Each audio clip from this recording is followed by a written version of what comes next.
Hey folks, you might be wondering why there is all of this mess on this table. Well, I just thought I would give you a demo on how to make these. So I'm gonna just have a quick video. It might be up to 10 minutes, so it's not that quick, but it'll be completely unedited. And this is as good quality as I can make with just my phone in my studio. So let's get started. These are the carving tools that I use on Instagram, TikTok, wherever you see videos of me making these mugs. I use the rounded edge to carve the thicker lines, and then there's a thinner edge on the other side that I use to carve the thinner lines. It's really, really nice. It's easy to use. The handle's ergonomic, and it's extremely cheap. The inexpensiveness of this tool made from mostly recycled parts is why I use this method. There is no right tool for any job. There's no wrong tool for any job. You just have to experiment and find out what works for you. So I recommend doing some research, figuring it out. And if you wanted to test how I like something similar to this method, go ahead, but do it, take your own safety precautions, etc., of course, because this can be a little bit sharp, so you don't want to injure yourself. So when I make these tools, I'm going to put on my safety glasses before I go through the materials. Let's do that. There we go, they're on. So to make these tools, I have the handle, which is made from an old handle of something else that was recycled. I have electrical tape, which is sticky and nice and stretchy, and I like it because I can take it off and it doesn't leave a lot of residue and it isn't hard to remove, so I can replace the tips a lot. And the tips are made from, as you might see here, old measuring tape. You can see the measuring tape is actually a little bit rusty, so make sure you're really, really careful when you use these. Wear gloves, make sure you're up to date on tetanus shot if you're working with anything metal. Of course, be careful. So first, what I have to do before I start anything else, I make sure I have my handle. This is a handle of one of these lovely tools that I got a replacement one for Christmas. This one's almost worn out. You can kind of see they used to have ends on it. This one, the one end has worn out, but I got a replacement one, so I was like, you know what? This one's gonna be new tools. So I'll just move everything that I don't need out of the way now. You can use any handle for this. You can use chopsticks. You can use sticks. You can use, literally anything that's kind of round and might be ergonomic to hold. I'm going to take my electrical tape. I'd cut it into strips beforehand. I've had this for like 4 years now, and I've been carving pretty consistently. And as you can see, I still have a lot left. So if you have like one broken measuring tape, you'll be set for pretty much most of your career. So that's great. So what I'm going to do is I'm going to carefully cut it into strips that are, I don't know, what is that, like a third of a centimeter? Half a centimeter? It's a little bit less than half a centimeter. Just very carefully cut it. The reason I'm wearing safety goggles is as you cut it, when you get to the end here, sometimes it like pops away and you don't want that to hit your face. So now I have the strip here. I'm going to cut a second strip. And then we are going to tape it to our object, and that's pretty much all you have to do. It's very, very simple, very straightforward. Again, be very careful of your hands, especially as you're cutting. This might come back and like cut a finger here. Be super careful. I'm gonna put this away now that I'm not using it. I only have these two parts. The reason I use these little scissors is I find they're exactly what I need for this little thing, and I don't want to wear out my nice scissors. I'm going to put these straight into my box. I'm going to close my box, put that away so I don't accidentally spill it, because I've done that before. And yeah, so now we have this tool, and let's get it put together. So I'm going to start with the easy end, which is the rounded end, and then we're going to do the folded end second. So I always like to start by putting the electrical tape on the piece first, and doing a round this way.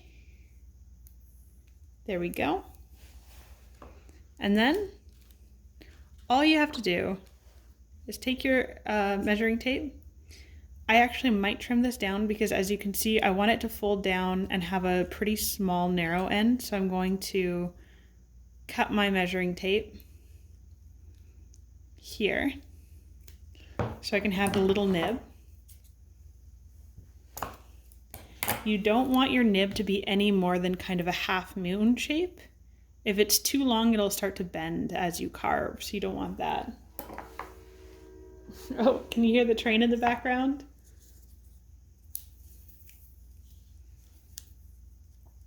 So yeah, let's put it down here.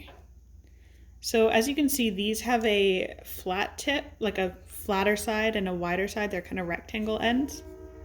So the round end, I'm gonna fold over the round, oh, almost picked up the wrong piece. Here.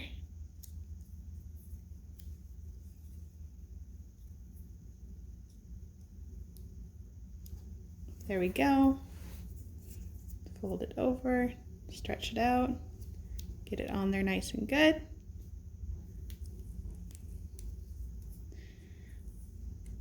So I have a previous video on my Instagram TV of me doing this as well. That's a little bit, might be a little bit less goofy of me to do, but let's see, there we go. And then you just kind of fold it under. Make sure you have about like half moon shape, like a little bit of a circle there. And yeah, you can adjust it a little bit. And now the secret to this is as you're tightening it and rolling a few more layers of the electrical tape, that you keep the electrical tape a little bit stretched.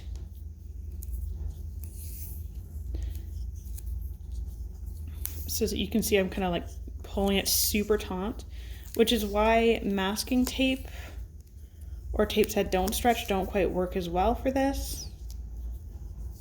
So I want to give it a good layer.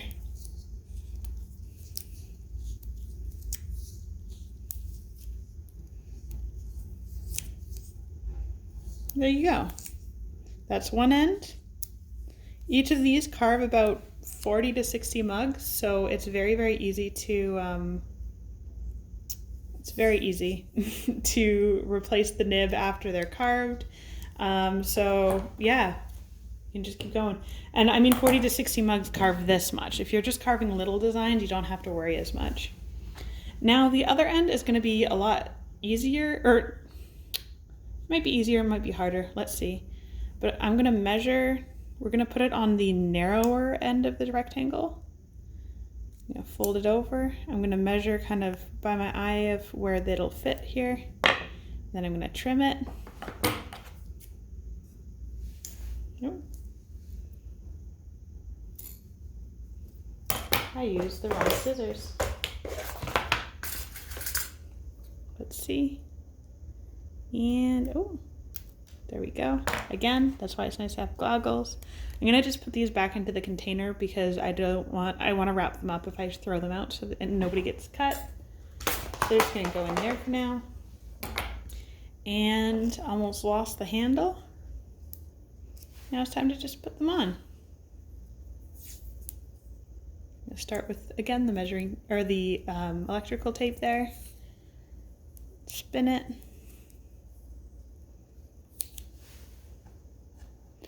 And then take this piece and then line it up.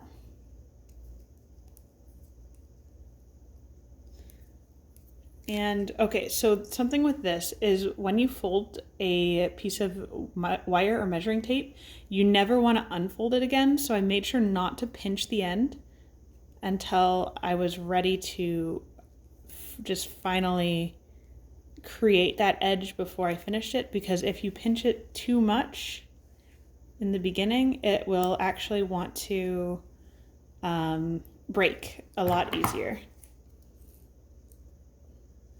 Oof. This is going to be a sharp little piece that I'm going to cut. There we go.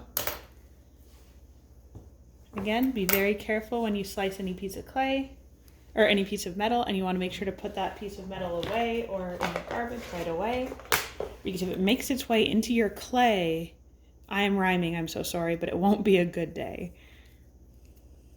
There we go. And, haha. I'm just going to finish that really quick.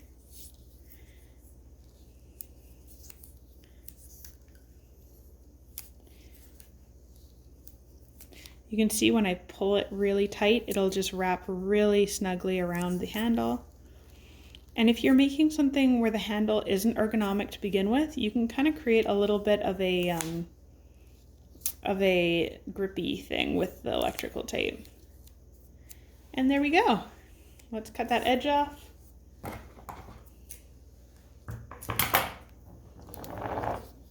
There we are.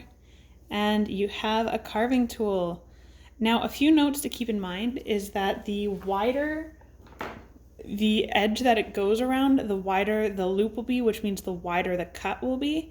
If it's too wide like this one is, it has a chance of wiggling around, so you want it to be maybe only half a moon, kind of that thickness at most. The end of a pencil kind of thickness is what I like for getting the type of lines that I use. And this type of end is really perfect for fine lines. And as always, thank you so much. I appreciate you joining me. And yeah, I don't know. Thank you.